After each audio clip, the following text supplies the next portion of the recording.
Over the past few years, Caitlin Clark has rapidly made a name for herself as one of the most polarizing and influential figures in all of sports. From consistently selling out arenas during her senior season and playing in the most viewed basketball game in ESPN history, to having this sort of impact on All-Star voting, it's impossible to not talk about her.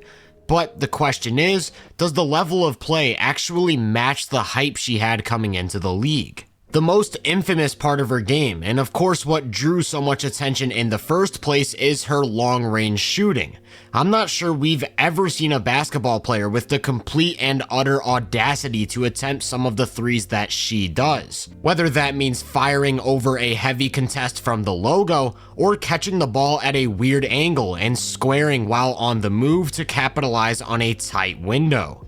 Not only is she quick to square her feet, she also has a fast release, which means that if she has even an inch of breathing room, she can get that shot off comfortably. So a big part of Indiana's offense has been running her around screens without the ball to find that open space. One thing you'll notice though is that her shooting motion starts from her left hip, and that does somewhat limit the versatility of these actions. Here's an example of her receiving a handoff while going to her right, and as she takes a dribble, she has to completely reset her momentum to square and set up her shot.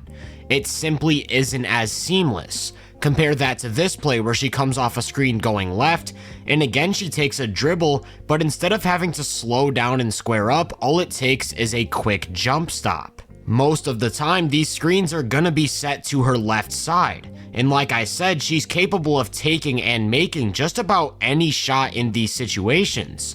This leads to very Steph Curry-esque possessions where she draws an immediate double and floats it into the short roller, creating a 4-on-3 advantage for the team to attack. In the event that she draws that added attention off a screen, but there isn't a quick read to make as a passer, then she'll put the ball down on the floor and attack the closeout, opening up the court for what she does best. Just a few days ago, Caitlin recorded 10 assists in a statement win against Team USA. Just 3 days before that, she set a WNBA record with 19 assists against the Dallas Wings.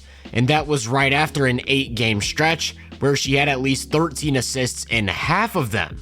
Over her last 9 games, she's averaging just under 12 dimes, while no other player in the league is averaging even 8. That's a huge gap, and truly a testament to how good of a playmaker she is. A lot of her best passes come in transition. She's incredible at initiating the break with pinpoint outlets or sharp kick-aheads to running teammates. And, like with her shooting, she'll sneak the ball through seemingly impossible gaps. Look at how the floor is set up on this one. There's barely any room in the middle, yet with a bullet pass, the end result is a layup.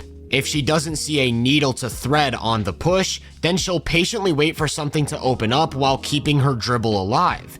And on some of these plays, you might just think you're watching Steve Nash and the 7 seconds or less Suns. However, with those 12 assists, she's also averaging nearly 6 turnovers, and that's cause for serious concern because that's significantly more than any other player. One thing I will say is that by proxy of having the ball in her hands a lot, she's obviously not going to take perfect care of it every time. It's the same reason why guys like Harden, Westbrook, or LeBron average so many during the late 2010s, and not everyone can take care of the rock quite like Chris Paul. But actually, and this might sound backwards, sometimes turnovers are actually a good thing. Well, when the turnover occurs, that isn't good, but the process behind why the ball is getting turned over is more what I'm focused on. A hallmark of many elite playmakers is the willingness to take risks, and a lot of Caitlin's turnovers come as a result of attempting a risky play that just simply doesn't connect. I've seen many people talk about her teammates not catching the ball, and you definitely will find some plays where she sneaks it into a tight window, then the receiver isn't able to control it. I also think you'll find that a lot of times these risky passes are a bit off target. Like here, she has to take a wide angle to get it around this defender, and it ends up going straight out of bounds. With that said, whenever she does connect on these tougher reads, the reward is almost always worth it. The audacity to even attempt this pass from this spot on the floor is absurd, and the result is the most efficient shot in basketball.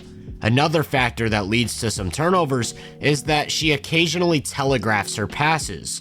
On this one, she's looking to enter the ball to the post and sees this defender cheating over from the corner. That's a textbook read to skip it to the shooter. Instead of throwing it with a live dribble though, she jump stops and starts to turn her body, which gives that defender time to recover.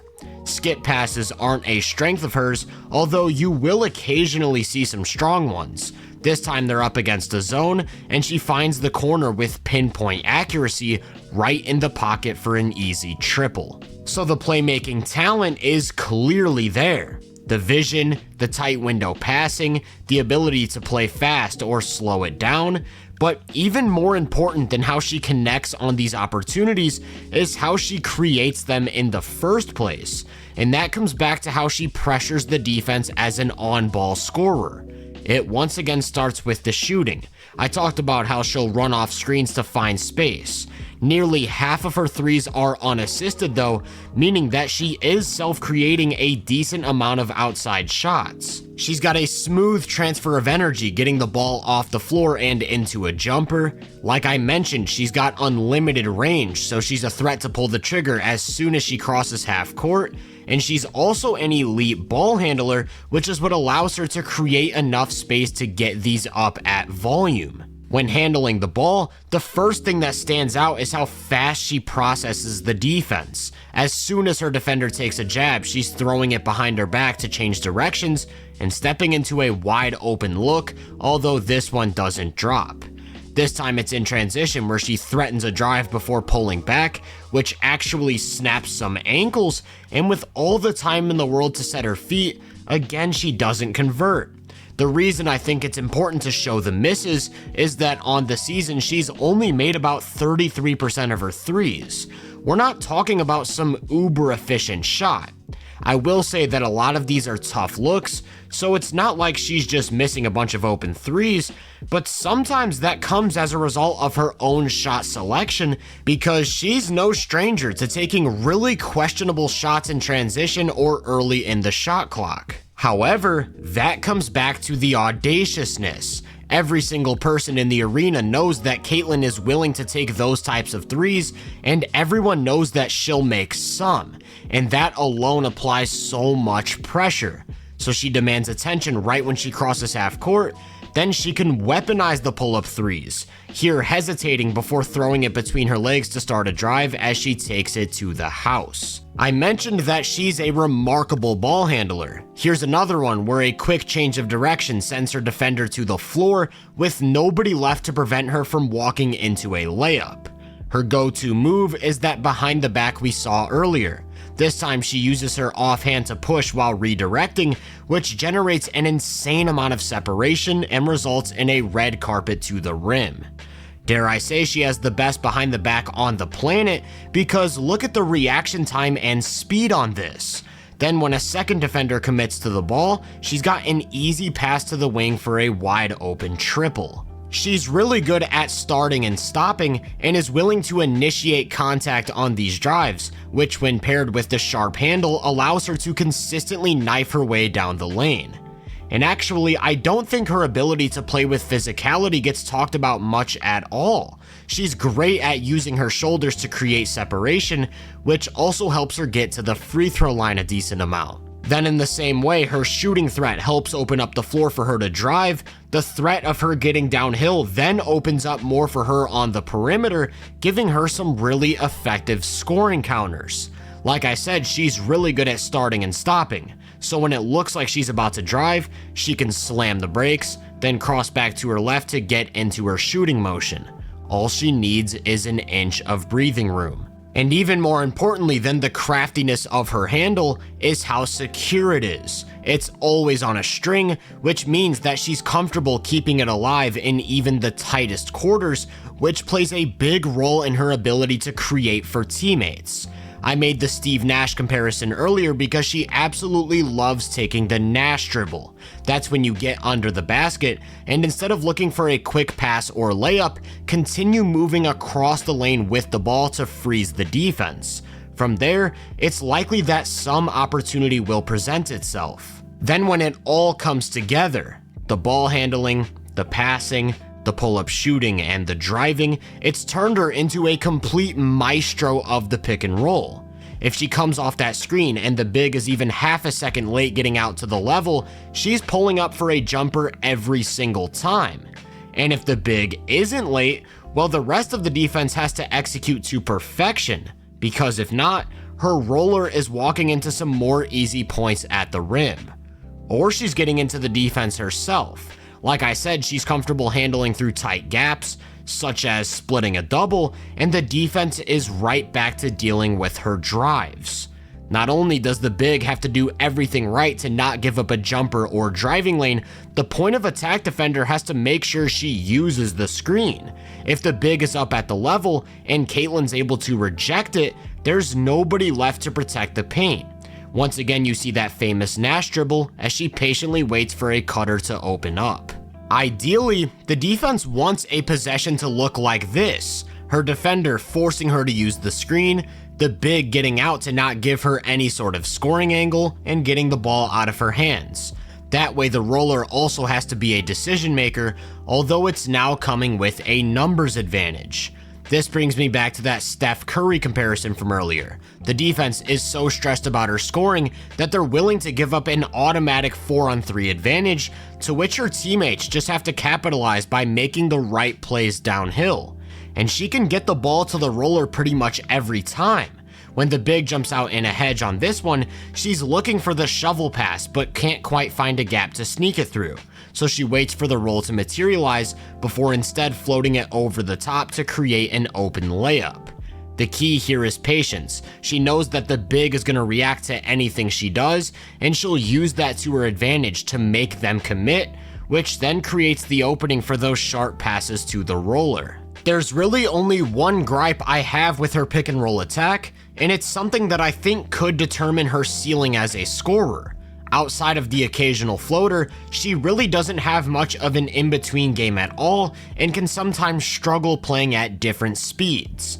This reminds me a lot of Damian Lillard, where if she doesn't have access to a pull-up 3, drive, or quick passing read right off the screen, there really isn't that third level that she can patiently carve out space and find a shot from.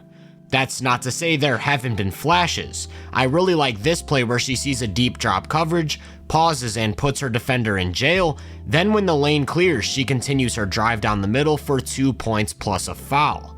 Here's another great play where she sees drop coverage, takes it to about the free throw line and fakes a mid-range jumper to draw the big. Then when the corner drops to the roller, she skips it to an open shooter, once again showing off her ability to map the floor. Keep in mind that the mid-range stuff is a small gripe that I think means a lot for her development, but in the grand scheme of the WNBA, she's already one of the very best offensive players. The 3-point percentage isn't great, but the volume with which she gets them off is, landing second in the league at over 8 3-point attempts per game. I mentioned that she's pretty good at getting to the line, just over 4 free throw attempts a game to be exact, which puts her in the top 20, and she hits nearly 90% of them. Pair that with the fact that she shoots above average at the rim and is a force in transition, and we're talking about an elite scorer. On the season, she's averaging 17 points, 13th, on 56.7% true shooting, which is more than 3% ahead of average. Those are some impressive marks. When paired with the passing and ball handling, it's easy to see why many view her as the future of women's basketball. As she continues to grow, I'd expect her to weed out some of those unforced turnovers, maybe be a bit better with her shot selection, add some more in-between counters, and just simply sharpening the edges would be enough to get her into that rare territory of offensive brilliance. If you enjoyed this breakdown, make sure to drop a like, subscribe, and turn my post notifications on to be first on more content. If you're interested in my more in-depth research, make sure to check out my website and social media profiles. You can find those links in the description. Feel free to let me know down in the comments what you think of Caitlyn. As always, I hope you all have a great day, and I'll catch you guys in the next one.